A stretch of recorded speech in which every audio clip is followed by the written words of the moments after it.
आया नंद द्वार पे, आया नंद द्वार पे, दरस करा दे मैया तेरे नंद लाल के। बम बम करता भोला आया नंद द्वार पे, आया नंद द्वार पे, दरस करा दे मैया तेरे नंद लाल के। सुन अलख अलख की टेर यशोदा बाहर आई है, यशोदा बाहर आई है। सुन अलख अलख की टेर यशोदा बाहर आई है। वो भर मोतियन को थाल भिक्षा ले बाहर आई है, भिक्षा ले बाहर आई है। भिक्षा लेके जाओ बाबा, भिक्षा लेके जाओ बाबा, सोया मेरा लाल है, सोया मेरा लाल है। दरस करा दे मैया तेरे नंद लाल के। बम बम करता भोला आया नंद द्वार पे, आया नंद द्वार पे, दरस करा दे मैया तेरे नंद लाल के। अरे भिक्षा का नहीं भूखा मैया सुन ले अर्जी मेरी, अरे भिक्षा का नहीं भूखा मैया सुन ले मेरी अर्जी। तेरे लाल के दरस करा दे मैया हो रही मुझको देरी, तेरे लाल के दरस करा दे मैया हो रही मुझको देरी। श्याम जी के दर्शन बिना, श्याम जी के दर्शन बिना जिया बेकरार है, जिया बेकरार है। दरस करा दे मैया तेरे नंद लाल के। बम बम करता भोला आया नंद द्वार पे, आया नंद द्वार पे, दरस करा दे मैया तेरे नंद लाल के। यशोदा मैया कहती है लाला के दरस करा दूं रे क्या मुख से बकता है, लाला के दरस करा दूं क्या रे मुख से बकता है। तेरी देख भयानक सूरत ये डर मुझको लगता है, तेरी देख भयानक सूरत ये डर मुझको लगता है। कंस का भेजा छलिया, कंस का भेजा छलिया आया मेरे द्वार पे, आया मेरे द्वार पे। दरस करा दे मैया तेरे नंद लाल के। बम बम करता भोला आया नंद द्वार पे, आया नंद द्वार पे। दरस करा दे मैया तेरे नंद लाल के।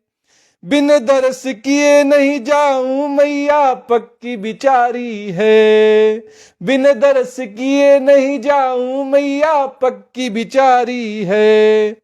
तेरे लाल से सुन ले मैया मेरी यारी पुरानी है, तेरे लाल से सुन ले मैया मेरी यारी पुरानी है। अरे लीनी फकीरी मैंने, लीनी फकीरी मैंने इसी के नाम पे, इसी के नाम पे। दरस करा दे मैया तेरे नंद लाल के। बम बम करता भोला आया नंद द्वार पे, आया नंद द्वार पे। दरस करा दे मैया तेरे नंद लाल के। यशोदा मैया कहती है अरे मोहन मीत पुराना तू क्या बात बनाता है, अरे मोहन मीत पुराना रे क्या बात बनाता है। तू है बूढ़ा बाबा मेरा कंवर कन्हाई है, तू है बूढ़ा बाबा मेरा कंवर कन्हाई है। जंगल में जाके बाबा, जंगल में जाके बाबा गुण गाओ राम के, गुण गाओ राम के। दरस करा दे मैया तेरे नंदलाल के। बम बम करता भोला आया नंद द्वार पे, आया नंद द्वार पे, दरस करा दे मैया तेरे नंदलाल के। ये सुन शंकर समझ गए वो हरि गुण गाने लगे, ये सुन शंकर समझ गए वो हरि गुण गाने लगे। भीतर सोए मोहन ये सुन नींद से जाग गए, भीतर सोए मोहन ये सुन नींद से जाग गए। दौड़ी आई मैया यशोदा, दौड़ी आई मैया यशोदा, कर रही प्यार है, कर रही प्यार है, दरस करा दे मैया तेरे नंदलाल के। बम बम करता भोला आया नंद द्वार पे, आया नंद द्वार पे, दरस करा दे मैया तेरे नंदलाल के। अरे लाख जतन कर हारी मैया मोहन एक न माने हैं, आखिर हो लाचार बुलाई उनको शिव के आगे। अरे लाख जतन कर हारी मैया मोहन एक नहीं माने, आखिर हो लाचार बुलाई उनको शिव के आगे। हंसने लगे हैं गिरिधर, हंसने लगे हैं गिरिधर, धर मस्त ध्यान में, धर मस्त ध्यान में, दरस करा दे मैया तेरे नंदलाल के। बम बम करता भोला आया नंद द्वार पे, आया नंद द्वार पे, दरस करा दे मैया तेरे नंदलाल के। ये देख यशोदा बोली बाबा गुस्सा ना करियो, ये देख यशोदा बोली बाबा गुस्सा ना करियो। ले आई मैं लल्ला को तुम दर्शन अब करियो, ले आई मैं लल्ला को तुम दर्शन अब करियो। शंकर ने खोली पलकें, शंकर ने खोली पलकें, देखा नंदलाल को, देखा नंदलाल को, दरस करा दे मैया तेरे नंदलाल के। बम बम करता भोला आया नंद द्वार पे, आया नंद द्वार पे, दरस करा दे मैया तेरे नंदलाल के। बम बम करता भोला आया नंद द्वार पे, आया नंद द्वार पे, दरस करा दे मैया तेरे नंदलाल के। बोलिए नंद के लाला की जय, यशोदा के लाल की जय, बोलिए कृष्ण कन्हैया लाल की जय। जय श्री कृष्णा। आज के इस श्रीमद् भागवत के महात्म्य के इस सत्र में आप सबका स्वागत है। कल हम जब श्रीमद् भागवत के महात्म्य पर चर्चा कर रहे थे तो भक्ति मैया ने नारद मुनि से कुछ प्रश्न किए थे। 3 प्रश्न भक्ति ने किए। कहा कि नारद मुनि आप बताएं कि राजा परीक्षित ने इस कलयुग को क्यों जिंदा रहने दिया, इसको क्यों जिंदा छोड़ा। दूसरा कि कलयुग के आते ही वस्तुओं का, पदार्थों का सार कहां चला गया, ये क्यों चला गया, कहां चला गया। और तीसरा कि करुणामय श्री हरि भगवान श्री कृष्ण ये सब देख कर भी चुप क्यों हैं, इस अधर्म का नाश करने के लिए, साधुओं की रक्षा के लिए वे धरती पर क्यों नहीं आते। इन प्रश्नों के उत्तर नारद जी ने भक्ति मैया को दिए थे। नारद जी ने कहा था कि राजा परीक्षित ने कलयुग को इसलिए नहीं मारा क्योंकि उन्होंने उसमें कुछ सार देखा था। क्या सार देखा था। नारद मुनि ने कहा यत फलम नास्ति तपसा न योगेन समाधिना तत्फलम लभते सम्यक कलौ केशव कीर्तनात्। नारद मुनि कह रहे थे कि जो फल तपस्या, योग और समाधि से भी नहीं मिलता, कलयुग में वही फल केवल हरि नाम कीर्तन करने से प्राप्त हो जाता है। राजा परीक्षित ने कलयुग में उत्पन्न होने वाले सभी व्यक्तियों के, मनुष्यों के, जीवों के कल्याण के लिए ही कलयुग को इतना आसान भगवत प्राप्ति का उपाय देने वाला जानकर उसको नहीं मारा, उसका वध नहीं किया। दूसरे प्रश्न का उत्तर देते हुए नारद मुनि ने कहा कि कलयुग में इसलिए सबका सार चला गया क्योंकि जो ब्राह्मण हैं वो केवल धन के लिए, अन्न के लिए लोभवश घर घर में जाकर भागवत की कथा कहने लगे, इसलिए कथा का सार चला गया। तीर्थों में नाना प्रकार के दुष्कर्म करने वाले पाखंडी, नास्तिक, नारकी पुरुष जाकर रहने लगे, इसलिए तीर्थों का सार चला गया। जिनका चित्त निरंतर काम, क्रोध, लोभ और तृष्णा में लगा रहता है, वे तप करने लगे, इसलिए तप का सार भी चला गया। मन पर काबू नहीं है और ध्यान योग करने बैठने लगे, इसलिए ध्यान योग का सार भी चला गया। और पंडितों की तो ऐसी दुर्दशा नारद मुनि ने बताई कि जो मुक्ति दिलाने के लिए साधन में प्रवीण होने चाहिए, वे संतान उत्पत्ति में प्रवीण हो गए हैं, कुशल हो गए हैं। और साथ ही साथ जो वैष्णवता संप्रदाय के अनुसार प्राप्त की जाती थी, आजकल वो संप्रदाय के अनुसार भी नहीं प्राप्त की जा रही है, इसलिए इन सब का सार चला गया। भक्ति के तीसरे प्रश्न का उत्तर देते हुए नारद मुनि बोले कि चूंकि इसमें किसी का कोई दोष नहीं है, कोई इसके लिए जिम्मेदार नहीं है, और इसलिए कलयुग का प्रभाव जानकर, ये कलयुग का स्वभाव है ऐसा जानकर, जो भगवान श्री कृष्ण हैं वो पुंडरीकाक्ष कमल जैसे जिनके नयन हैं, वे भगवान श्री कृष्ण हम सब के समीप तो हैं, लेकिन वो सब कुछ सह रहे हैं, वे आकर हमारी रक्षा के लिए अवतार नहीं ले रहे हैं। अगर किसी का दोष होता तो उस दुष्ट के संहार के लिए भगवान जरूर आते, लेकिन कलयुग का स्वभाव, उसका प्रभाव होने के कारण वे किसी को दोषी नहीं मानते, और इसलिए वो हमारे पास इस धरा पर नहीं आ रहे हैं।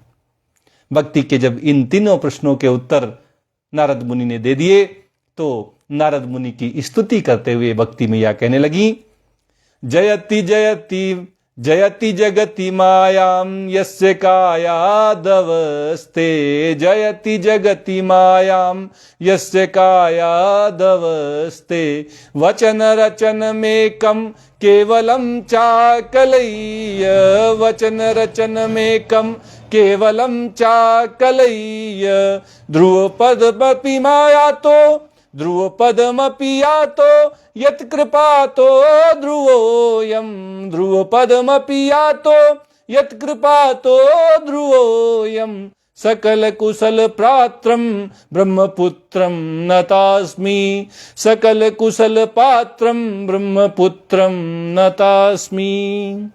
भक्ति मैया नारद मुनि को नमस्कार करती हैं, प्रणाम करती हैं, कहती हैं कि केवल एक बार आपका उपदेश सुनकर जो कयाधु कुमार प्रहलाद थे, उन्होंने माया पर विजय प्राप्त कर ली थी। ध्रुव ने भी आपकी ही कृपा से ध्रुव पद को, परम पद को प्राप्त किया था। भक्ति कहती हैं कि हे नारद मुनि, आप सर्व मंगलमय हैं और साक्षात श्री ब्रह्मा जी के पुत्र हैं, मैं आपको नमस्कार करती हूं। साथ ही भक्ति ने कहा कि आप धन्य हैं, मेरा बड़ा सौभाग्य है जो आपके साथ मेरा समागम हुआ। और कहती हैं, साधु नाम दर्शनम लोके सर्व सिद्धि करम परम, साधुओं का दर्शन मात्र हो जाए तो समझो सब कल्याण हो गया, सारा का सारा हित हो गया। बड़े भाग्य होते हैं जब साधुओं के दर्शन होते हैं। अपने आप को बड़भागी कहते हुए नारद मुनि की स्तुति जब भक्ति मैया ने की, तो फिर नारद मुनि कहाँ पीछे रहने वाले थे, उन्होंने भी भक्ति का महात्म्य कहा। अथ द्वितीयो अध्यायः भक्ति का दुख दूर करने के लिए नारद जी का उद्योग, ये द्वितीय अध्याय का नाम है। नारद उवाच, नारद जी कहते हैं, वृथा खेदयसे बालो, वृथा खेदयसे बाले, अहो चिंतातुरा कथम, श्री कृष्ण चरणाम भोजम स्मर दुखम गमिष्यति। नारद मुनि कहते हैं कि हे बाले, हे बालिका, तुम व्यर्थ ही अपने आप को क्यों परेशान कर रही हो, अपने आप को जिम्मेदार समझ रही हो, दोषी समझ रही हो, क्यों खेद में अपने आप को डाल रही हो? अरे तुम इतनी चिंतातुर क्यों हो? इतनी चिंता क्यों सता रही है तुमको संसार की? भगवान श्री कृष्ण के चरण कमलों का चिंतन करो, उनकी कृपा से तुम्हारा सारा दुख दूर हो जाएगा। श्री कृष्ण चरणाम भोजम स्मर दुखम गमिष्यति। केवल भगवान श्री कृष्ण के चरणों का, चरण कमलों का चिंतन करने मात्र से तुम्हारी सारे के सारे दुख दूर हो जाएंगे। नारद मुनि का ये कथन हम सब पर भी लागू होता है। अगर दुख के समय हम केवल भगवान श्री कृष्ण के चरण कमलों का चिंतन करें, दुख के ऊपर ध्यान ना दें, तो वो दुख मिट जाते हैं। यही भक्ति मैया के माध्यम से नारद मुनि हम सबको उपदेश दे रहे हैं। द्रौपदी च परित्राता येन कौरव कस्मलात, पालिता गोप सुंदर्यः स कृष्णः क्वापिनो गतः। भक्ति को नारद मुनि समझाते हैं कि जिन्होंने कौरवों के अत्याचार से द्रौपदी की रक्षा की थी, जिन्होंने गोपियों को सनाथ किया था, वे श्री कृष्ण कहीं चले थोड़ी गए हैं। श्री कृष्ण आज भी हमारे बीच हैं, हमारे बिल्कुल समीप हैं, हमारे पास ही रहते हैं। हम उनको प्रेम करते हैं, वो हमारे प्रेम के वशीभूत होकर हमारे आसपास ही रहते हैं। जैसे उन्होंने गोपियों को सनाथ किया था, जैसे कौरवों के जो उपद्रव थे, अत्याचार थे, उनसे द्रौपदी की रक्षा की थी, वैसे ही वो हम सब की रक्षा करेंगे। त्वं तु भक्ति ही प्रिया तस्य सततम प्राणतोधिका, त्वया हूतस्तु भगवान याति नीच ग्रहे स्वपी। नारद मुनि कहते हैं कि फिर तुम तो भक्ति हो, तुम तो भक्ति हो, सदा उन्हें प्राणों से भी प्यारी हो। भक्ति भगवान श्री कृष्ण को बड़ी प्यारी है। किसी के पास ज्ञान हो ना हो, वैराग्य हो ना हो, कोई साधन करता हो ना करता हो, कर्म योग, ध्यान योग, किसी तरह का ज्ञान योग, कुछ जानता हो ना जानता हो, लेकिन अगर उसके अंदर भक्ति है तो भगवान उस पर रीझ जाते हैं। इतनी भक्ति उनको प्यारी है, प्राणों से भी प्यारी है। सततम प्राणतोधिका। और नारद मुनि कहते हैं, त्वया हेतुस्तु भगवान याति नीच ग्रहे स्वपी। कहते हैं कि तुम इतनी प्यारी हो भगवान श्री कृष्ण को कि तुम्हारे बुलाने पर तो भगवान नीचों के घर में भी चले जाते हैं। नीच से नीच पुरुष के अंदर भी अगर भक्ति का उदय हो जाए तो भक्ति मैया के कहने से श्री कृष्ण उनके घर भी आ जाते हैं, उनको भी भगवत कृपा, भगवत दर्शन और भगवत धाम की प्राप्ति हो जाती। भक्ति का इतना कहना भगवान श्री कृष्ण मानते हैं, इतने उस पर कृपालु हैं भगवान श्री कृष्ण कि अगर नीच से नीच व्यक्ति भी अपने जीवन में भक्ति को ले आए, भगवान की भक्ति में लग जाए, तो निश्चित रूप से भगवान उसके पास आ जाते हैं, उसको भगवत प्राप्ति हो जाती। सत्यादि त्रियुगे बोध वैराग्यो मुक्ति साधकौ, कलौ तु केवला भक्तिर ब्रह्म सायुज्य कारिणी। नारद मुनि भक्ति मैया से कहते हैं कि सतयुग में, त्रेता युग में और द्वापर युग में, इन तीनों युगों में ज्ञान और वैराग्य मुक्ति के साधन थे। सतयुग में, त्रेता युग में और द्वापर युग में मुक्ति अगर प्राप्त करनी है तो ज्ञान और वैराग्य आवश्यक थे, लेकिन कलयुग में तो केवल भक्ति ही ब्रह्म सायुज्य अर्थात मोक्ष की प्राप्ति का कारण है, मोक्ष प्राप्त कराने वाली। कलयुग में ज्ञान वैराग्य है नहीं है, केवल अगर भक्ति है तो समझ लीजिए मुक्ति पक्की है, मोक्ष तो मिलना ही है। अब दोबारा इस जन्म मरण के चक्र में नहीं फंसना पड़ेगा, नहीं बंधना पड़ेगा। सारे बंधन टूट जाएंगे। केवल भक्ति करने मात्र से हम मुक्त हो जाते हैं, जीवन मुक्त होकर मोक्ष को प्राप्त हो जाते हैं। इति निश्चित्य चिद्रूपम, इति निश्चित्य चिद्रूपः सद्रूपां त्वां ससर्जः परमानंद चिन्ह मूर्ति सुंदरीम कृष्ण वल्लभाम।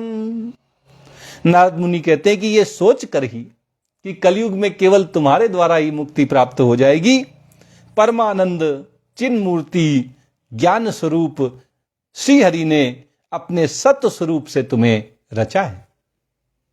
भक्ति की रचना स्वयं भगवान श्री हरि, भगवान श्री कृष्ण ने की है, उनके द्वारा ही भक्ति बनाई गई है। और कहते हैं कि तुम साक्षात श्री कृष्णचंद्र की प्रिया हो और परम सुंदरी हो।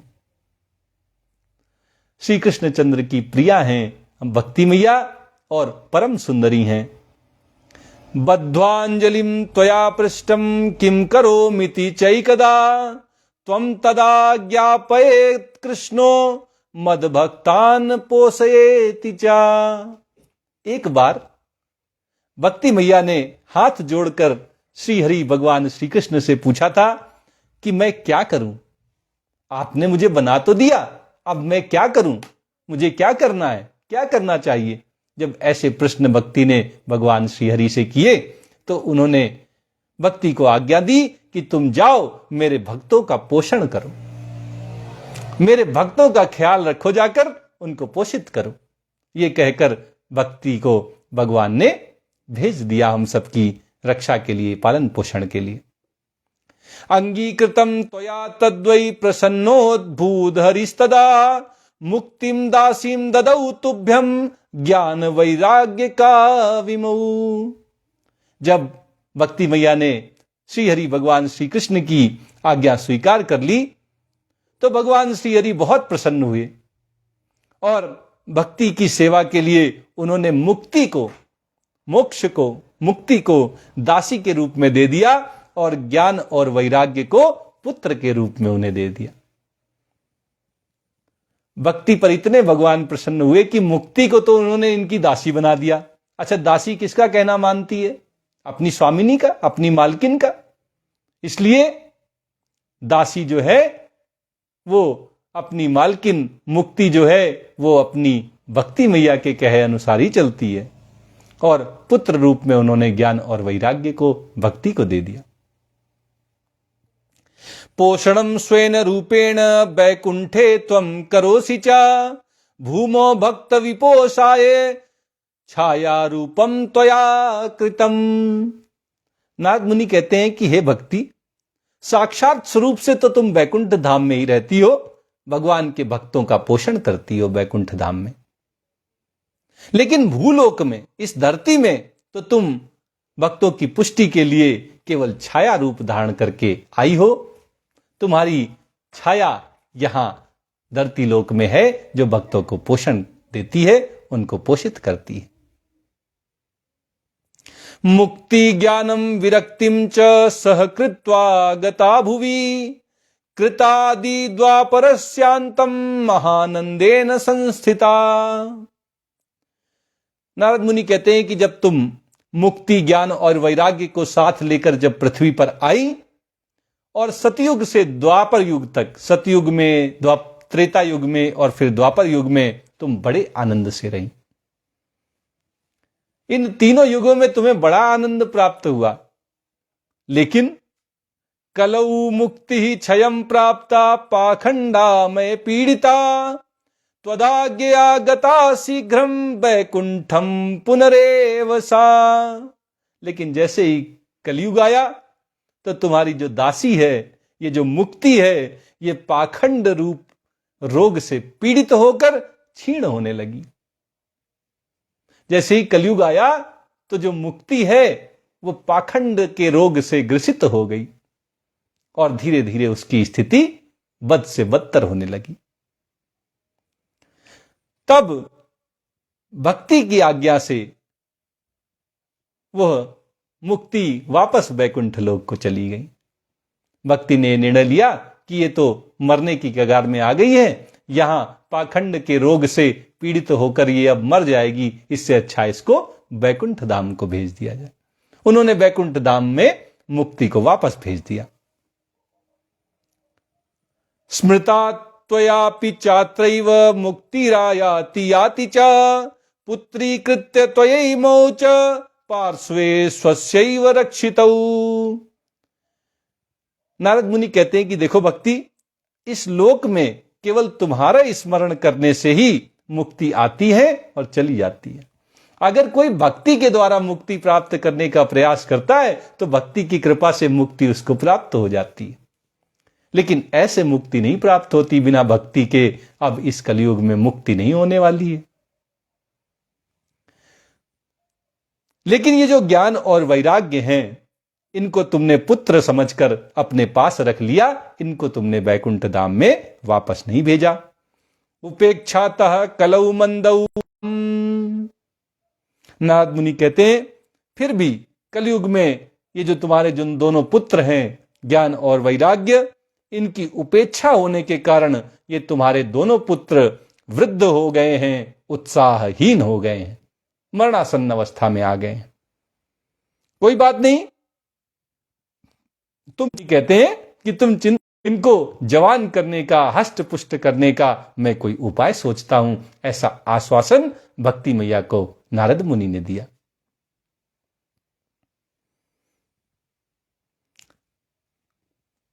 आगे नारद मुनि कहते हैं कलिना सदृशः कोऽपि युगो नास्ति वरानने तस्मिन् स्वाम स्थापयिष्यामि गेहे गेहे जने जने।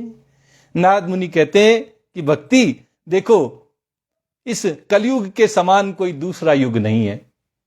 सतयुग, द्वापर और सतयुग, त्रेता और द्वापर युग में तो तुम खूब आनंदित रही थी, लेकिन ये कलयुग ऐसा है नहीं। फिर भी मैं कुछ ऐसा उपाय करूंगा कि जिससे तुम घर घर में, हर पुरुष के हृदय में स्थापित हो जाओगी। मैं तुम्हें हर घर में, हर व्यक्ति के अंदर स्थापित कर दूंगा। ऐसी प्रतिज्ञा नारद मुनि कर रहे हैं। अन्य धर्मान् तिरस्कृत्य पुरस्कृत्य महोत्सवान् तदा नाहं हरेर्दासो लोके त्वाम न प्रवर्ते। कैसी घोर प्रतिज्ञा नारद मुनि करते हैं। कहते हैं कि देखो भक्ति, अन्य सब धर्मों को दबाकर मैं सारे धर्मों को नीचे कर दूंगा और भक्ति के विषयक जो महोत्सव हैं उनको आगे कर दूंगा।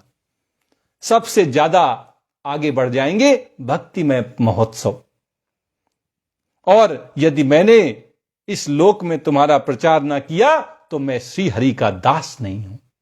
इतनी बड़ी बात नारद मुनि ने कह दी। भक्ति को आश्वासन देने के लिए एक प्रतिज्ञा कर ली कि अगर मैंने इस धरती पर तुम्हारा प्रचार नहीं किया तो मैं हरि का दास नहीं।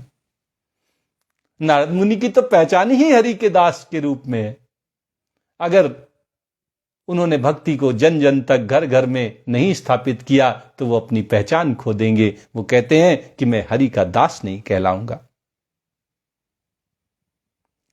त्वदन्विताश्च ये जीवा भविष्यन्ति कलाविह पापिनोपि गमिष्यन्ति निर्भयं कृष्ण मंदिरम। नारद मुनि कहते हैं कि इस कलयुग में जो जीव भक्ति से युक्त होंगे वे चाहे जितने बड़े पापी हों, बिना भय के, निर्भय होकर वो भगवान कृष्ण के श्री गोलोक धाम वृंदावन को जाएंगे। उन्हें भगवत धाम की प्राप्ति हो जाएगी, चाहे जितने बड़े पापी से पापी व्यक्ति हों, लेकिन उनके हृदय में अगर भक्ति आ जाए, भक्ति उनका जीवन परिवर्तित कर देगी, उनको भगवत धाम की प्राप्ति करा देगी। ऐसा भक्ति को सब तक पहुंचाने का दारोमदार अपने कंधों पर नारद मुनि उठा रहे हैं। आगे कहते हैं ये साम चित्ते वसेत भक्ति सर्वदा प्रेम रूपिणी न ते पश्यन्ति की नासम स्वप्नेप्यमल मूर्तयः। नारद मुनि कहते हैं कि जिनके हृदय में निरंतर प्रेम रूपिणी भक्ति निवास करती है, प्रेम पूर्वक जो भक्ति में लगे रहते हैं, वे शुद्ध अंतःकरण वाले हो जाते हैं। ऐसे पुरुष स्वप्न में भी यमराज को नहीं देखते, मतलब उनके लिए नरक का दरवाजा बंद हो जाता है। उनको तो भगवत प्राप्ति ही होती है। यमराज जो हैं वो अपने खाते से उनका नाम हटा देते हैं। अब ये नरक में नहीं आएगा, ये वो निश्चय कर लेते हैं। जैसे ही कोई व्यक्ति भक्ति में लग जाता है, प्रेम में भक्ति करता है, और इससे उसका अंतःकरण परिवर्तित हो जाता है।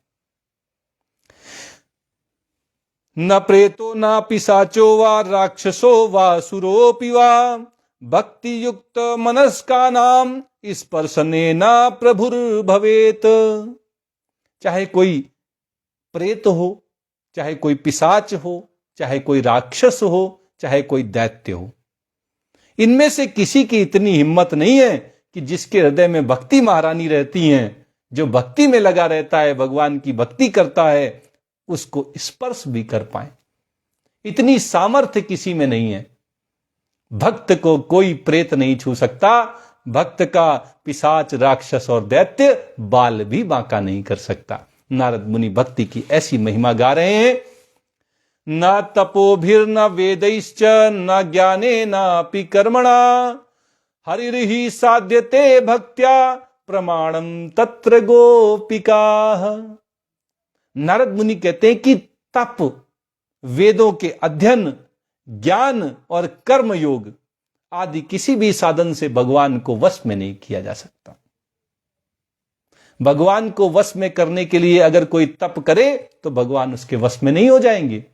अगर कोई बड़ा शास्त्रों का ज्ञानी हो जाए, वेद अध्ययन करता हो, तब भी भगवान उसके वश में नहीं आते। अगर कोई ज्ञान योग का पालन करे, कर्म योग का पालन करे, तो भी भगवान उसके वश में नहीं आते। तो भगवान कैसे वश में हो जाते हैं किसी के?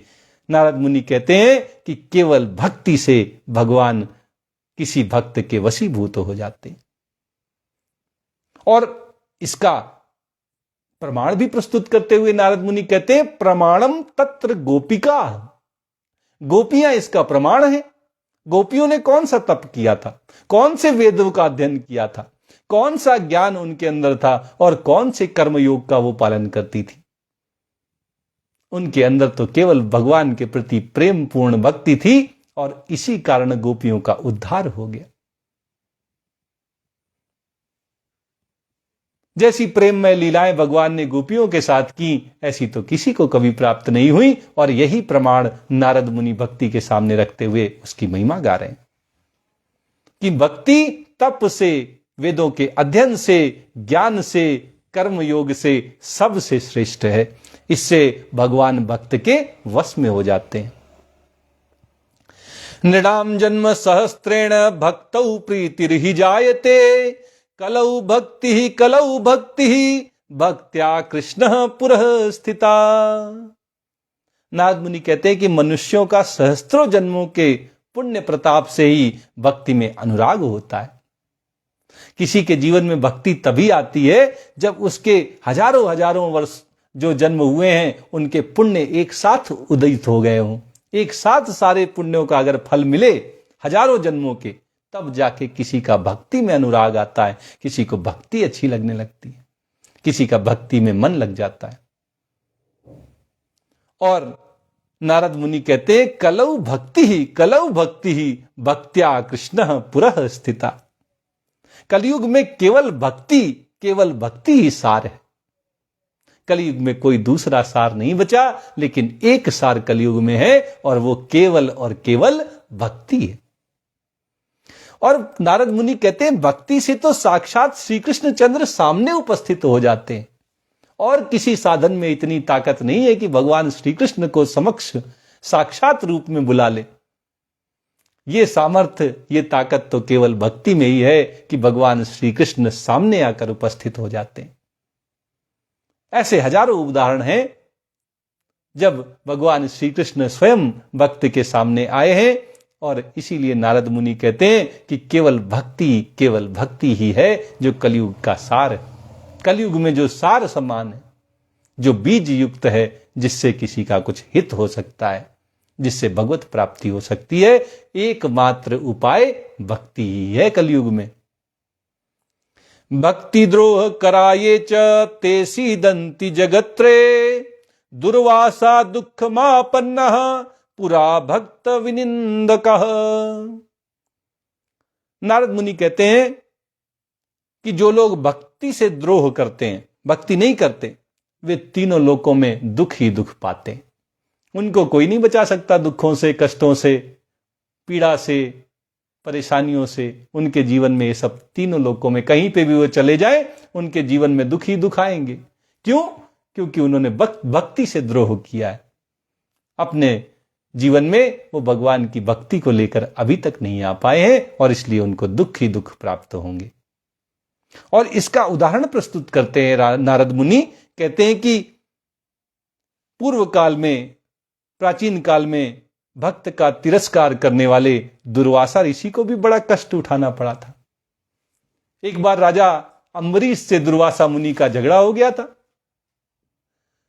क्रोधी स्वभाव के थे दुर्वासा ऋषि, लेकिन राजा अम्बरीश जो थे वो तो नौधा भक्ति में लगे हुए थे और इसलिए बड़ा क्रोध करने पर भी राजा अम्बरीश का कोई अहित दुर्वासा मुनि के द्वारा नहीं हो पाया था।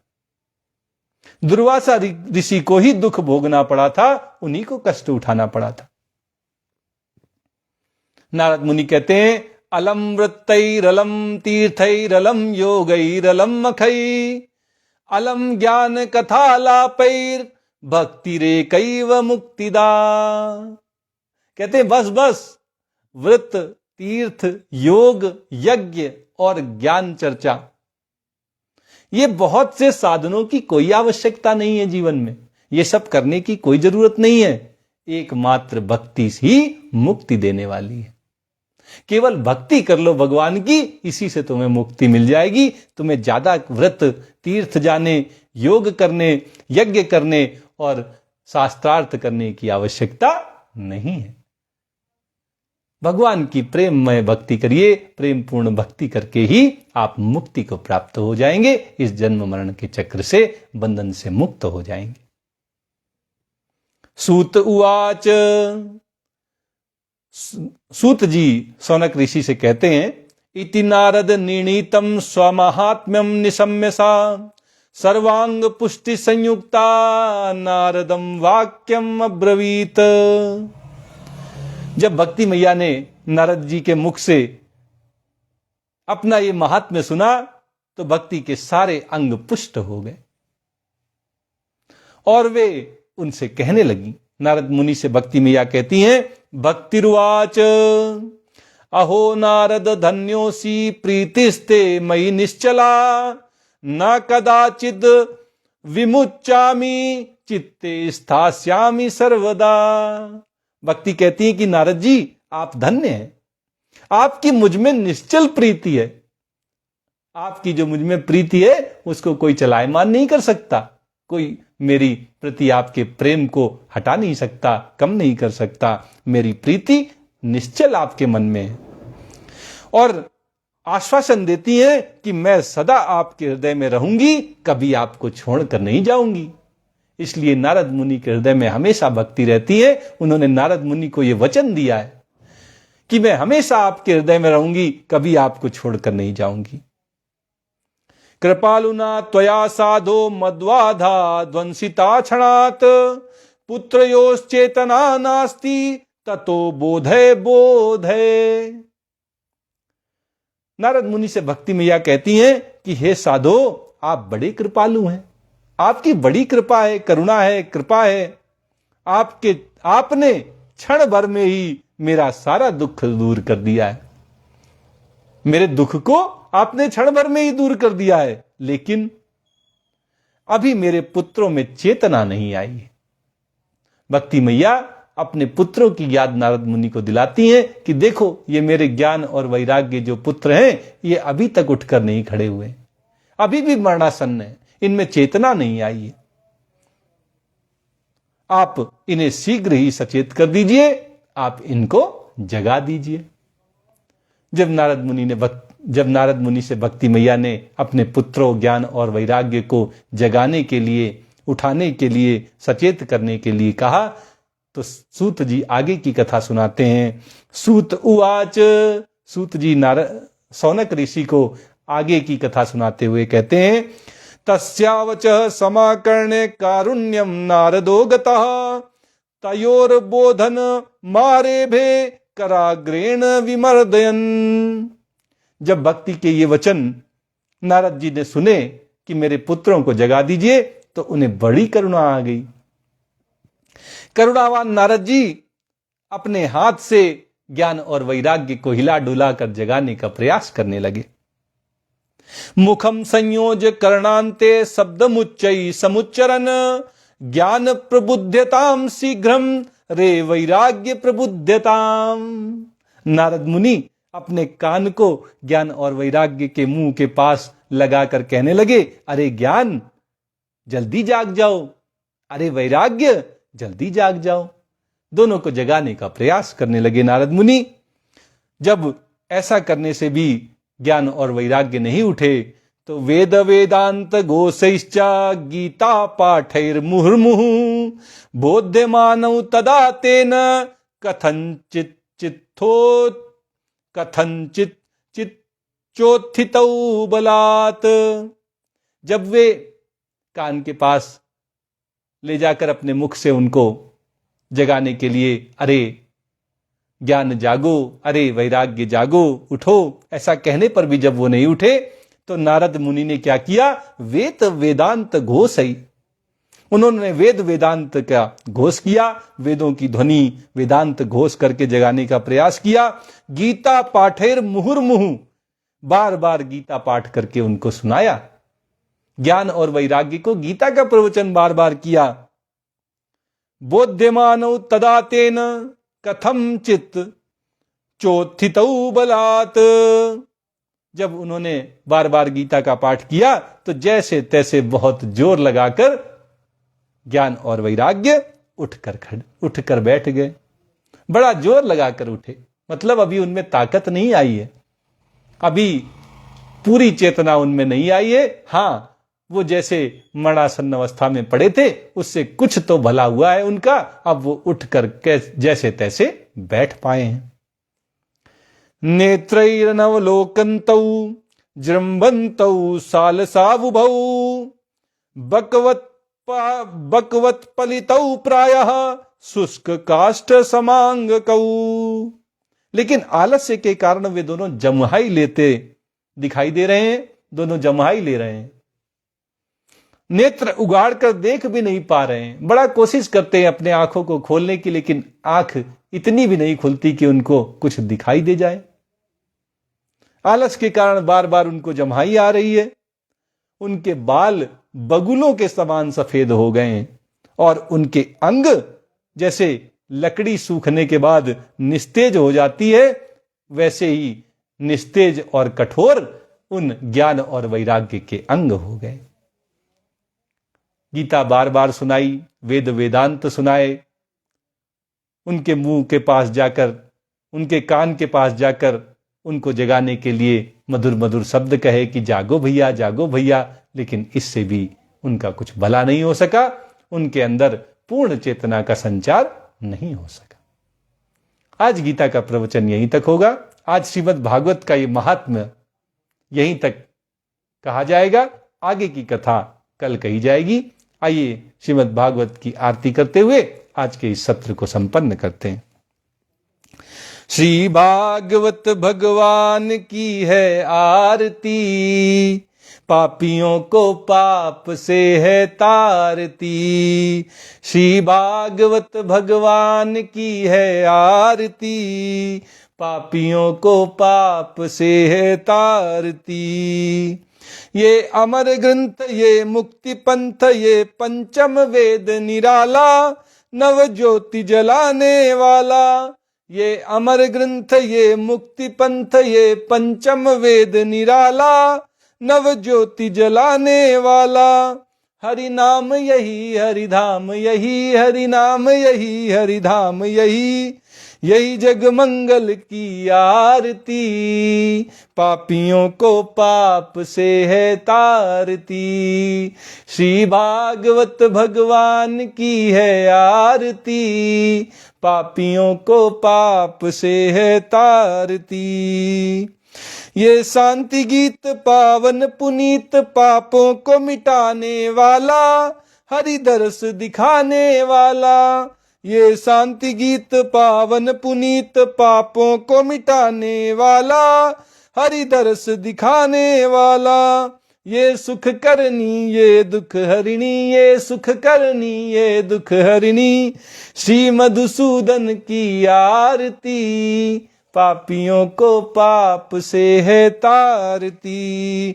श्री भागवत भगवान की है आरती, पापियों को पाप से है तारती। ये मधुर बोल जग फंद खोल, सन्मार्ग दिखाने वाला, बिगड़ी को बनाने वाला। ये मधुर बोल जग फंद खोल, सन्मार्ग दिखाने वाला, बिगड़ी को बनाने वाला। श्री राम यही घनश्याम यही, श्री राम यही घनश्याम यही, यही प्रभु की महिमा की आरती, पापियों को पाप से है तारती। श्री भागवत भगवान की है आरती, पापियों को पाप से है तारती। श्री भागवत भगवान की है आरती, पापियों को पाप से है तारती। जय श्री कृष्णा।